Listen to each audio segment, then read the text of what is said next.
there was all these irregular blood stains are there. How do you get 120 points of congruence, 70 on the front and 50 on the back, going all the way down to the nape of the neck, across the top of the head, all the way around the face? I mean, are you kidding me? If those two claws did not touch the same crucified face, almost immediately, you know, it was certainly within a day after Jesus' crucifixion, where the blood was still had some moisture that would be able to stick to the cloth, to both cloths.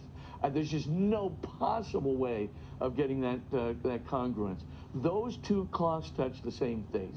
So that's the first thing that's very interesting, and that's why I have to believe that the face cloth of Oviedo is also a definitely an authentic historical artifact of Jesus' crucifixion. It's the one that, you know, in John's gospel, where, you know, Peter and John come to the tomb, they look inside and they see, oh, you know, this face cloth rolled over in a place by itself, says John, and of course that would be the face cloth of Oviedo. But there's a second remarkable similarity between the two cloths.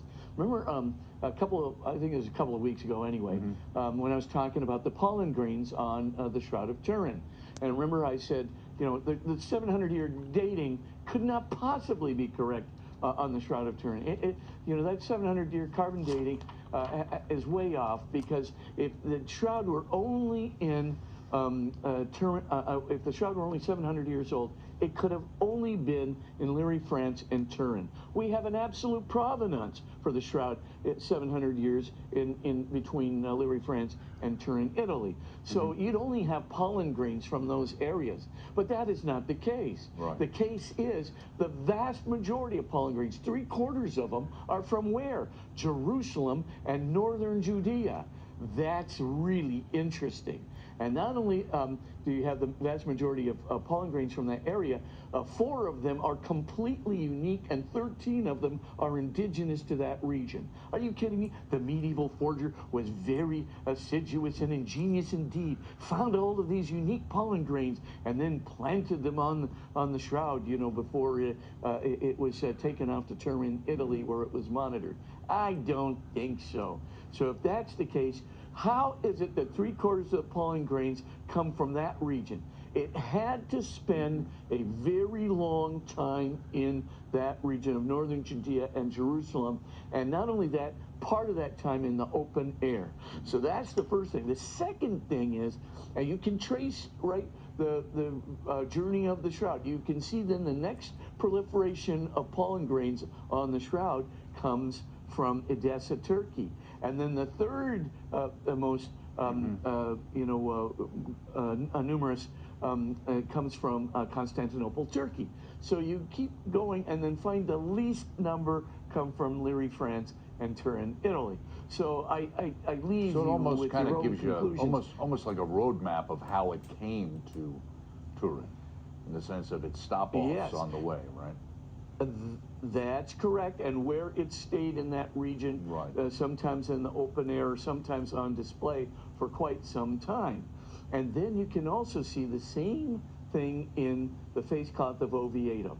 The biggest proliferation, of course, is there from the Jerusalem area and the northern Judea area, because that's where it was in the open air.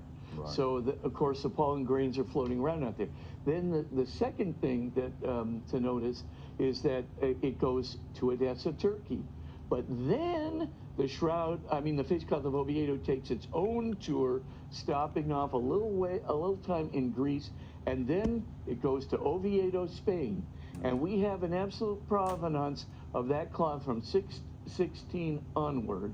So we know the Shroud has to be, because just the congruence, points of congruence in the bloodstains on the Shroud and the face cloth of Oviedo indicate it had to touch the same face. So if the face cloth of Oviedo goes back to 616, the Shroud must go back to 616 as well. But what's interesting is you can see the deviation.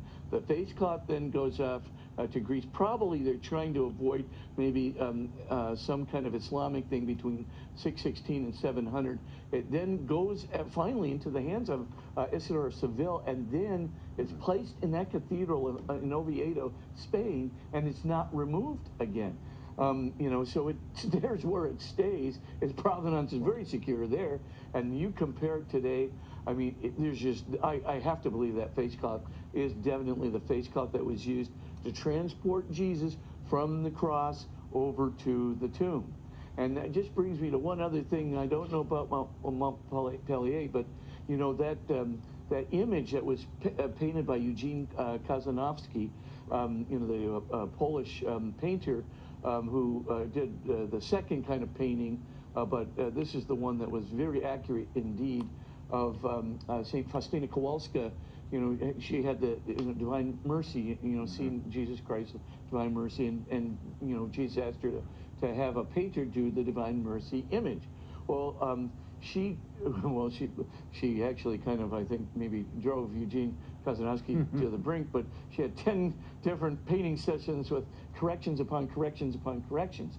Well, if you look up, you know, maybe just the viewers can take a look on their Google and just see the comparison. There's two kinds of things that are done to compare the face that Faustina Kowalska, you know, dictated to Eugene Kazanowski, and the Shroud face. Now you look at that, the pupil distance. Well, you have to enlarge the slightly the head of Jesus on the Kazanowski painting because it was painted in a little smaller proportion. But the main thing is once you enlarge it and you line up the hairlines of both images, you can see the pupil distance is identical in the Shroud and in the Kazanowski.